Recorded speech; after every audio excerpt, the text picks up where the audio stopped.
This is a Harbor Freight digital multimeter. I got it in 2013. I've had dozens of these, blown them up, get them on sale for $5.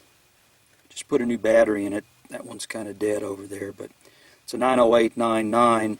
Just wanted to check this versus precision voltmeter here. This is a FLUKE 8860A digital multimeter, and I've got them in parallel here. This is 88.88409. I actually shorted this out over here with a screwed up setup, so this is always going to be going higher because I've got it unshorted. But you can see here 884 volts. There's 884. There's up to 885. There's an 885. So they actually track together.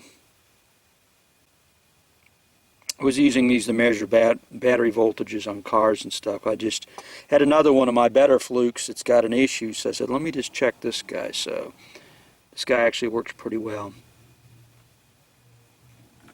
Then I'm going to turn this off and hook on this battery, which is only about 0.4 of a volt, because that's the old one I took out, and we'll see how it reads on a lower scale. I got the so-called dead battery on there. It says 423. And over here, I haven't changed the scale yet. I can go down to one more sensitive. There's 418 for 17 millivolts.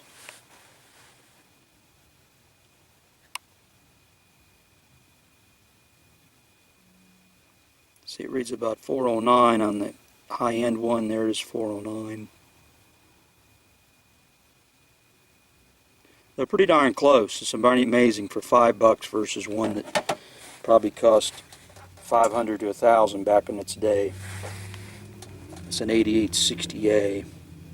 This has got auto ranging, so when you undo this, it kind of makes a clicking noise as it goes through and sets it up.